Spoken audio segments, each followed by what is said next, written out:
Erev Tov, everyone.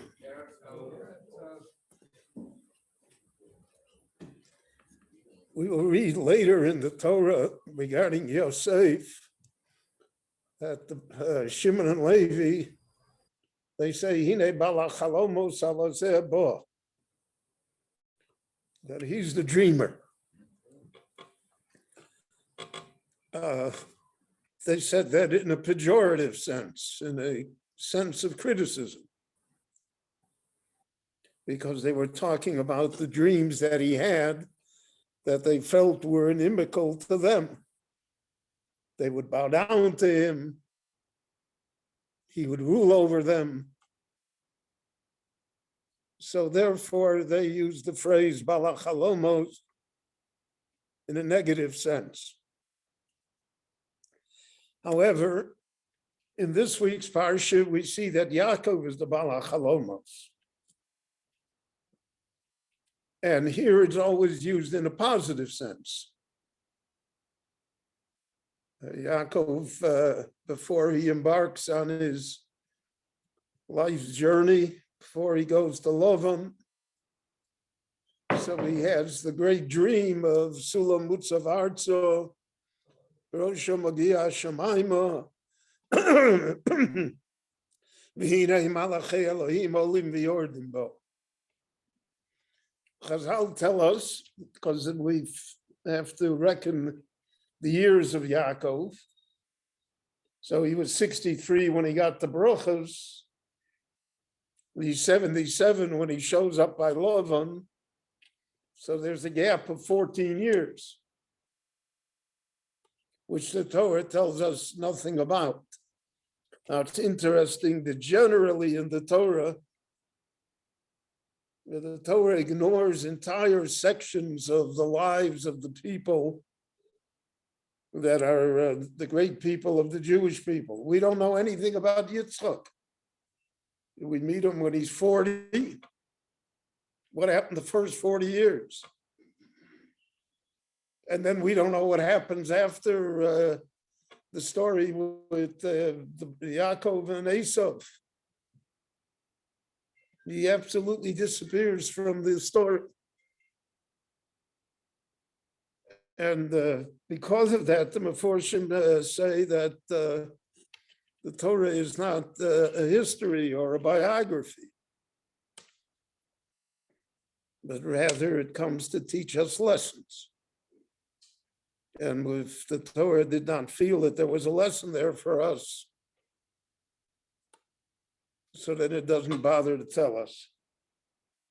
But Yaakov Avinu, from the time he's 63 to 77, Rashi tells us the famous Gemara, that in 14 years he was in the yeshiva of Shem Va'ever. What was the yeshiva of Shem Va'ever? We have no concept as to what it was. So we only know Avram, Yitzchak, and Yaakov.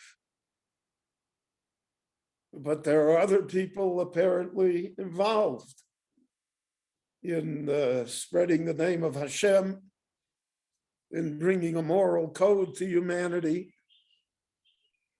They had their allies. And one of the things was that there was somehow a school, a center of learning that was called Yeshiva Shem Va'ever. Shem is the son of Noah, Ever is the grandson. And they taught the morality of what, I don't know what the subject was, I don't know what the text is. There's no text yet. We have the Torah as a text. Then we have later the Mishnah and the Talmud as texts. If you have texts, you can have curriculum, you know what you're teaching or what you're supposed to teach. But without text, what are you supposed to teach? And the Torah doesn't tell us anything about that. So for 14 years, he's in the yeshiva Shem Ve'ever. And then he picks up and he goes to Choron. And on the way, as I discussed, Vayivga B'Mokom, he comes to the place where he can pray, and he comes to Beisel, and he has this great dream. He sees angels, and he is inspired.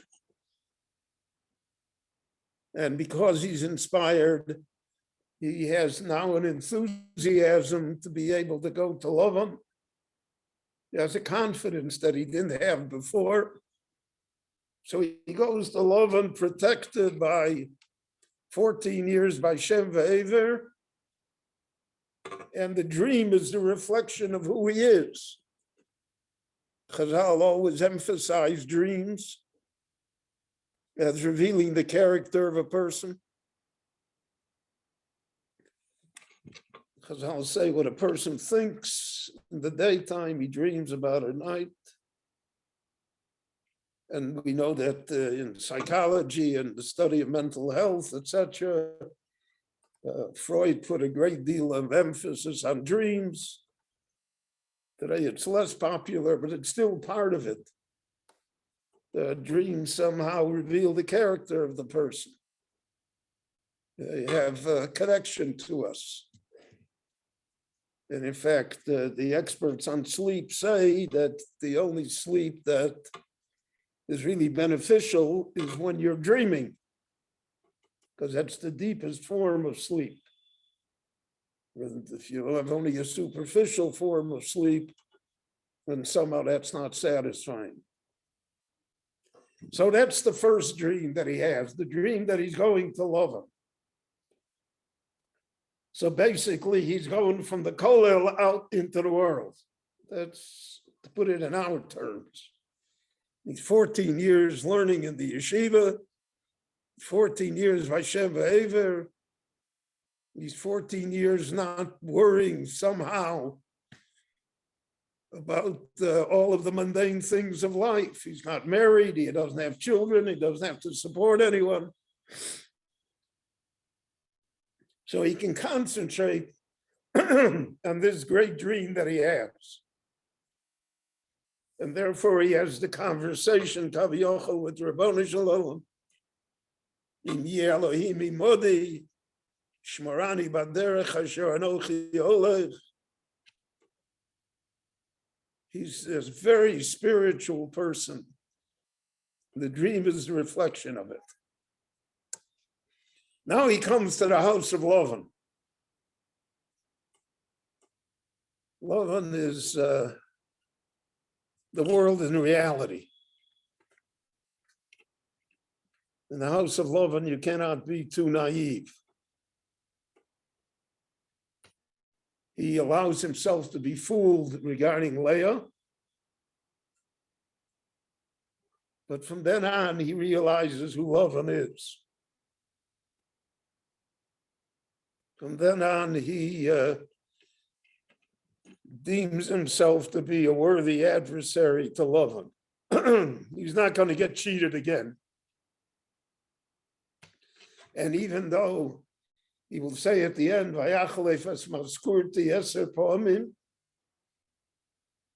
10 times he cheated me, but every time I came out on top.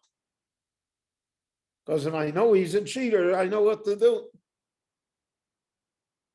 And the Torah tells us this strange story that he makes an agreement with Lavan. After 14 years in the house of Lavan, he has Rachel too. And now he could go home if he wanted to. But he stays for another 6 years. And he wants to come to Eretz Yisrael with money. That's the dream of every Jew, right? So he makes a deal with Lavan, this kind of sheep I get, this kind of goat you get, akurim, brewery, whatever that is. And then there's the Torah tells us about the sticks that he places in front of the goats. How that works, no one knows. And he becomes very wealthy. He becomes very successful. The nature of people is, even of great people, that enough is never enough. I'll stay one more year. I'm gonna have a little more. And one more thing that we're gonna try and invest in.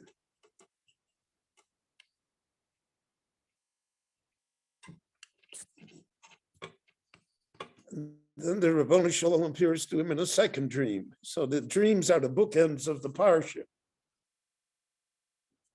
The first dream is the dream coming out of the yeshiva. The second dream is coming out of the house of Lavan. In the second dream, he doesn't see angels.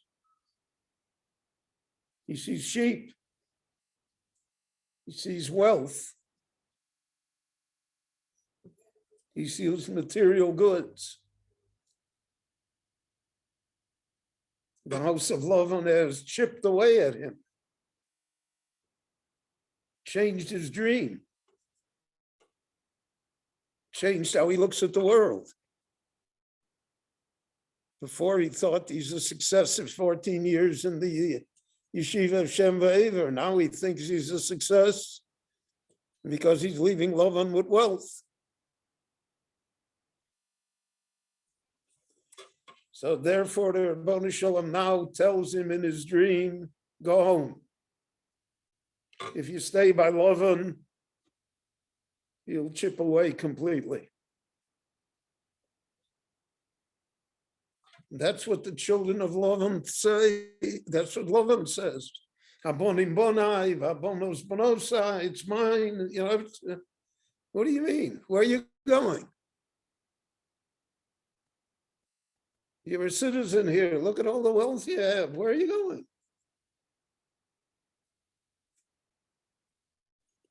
And it is so powerful that Yaakov has to flee.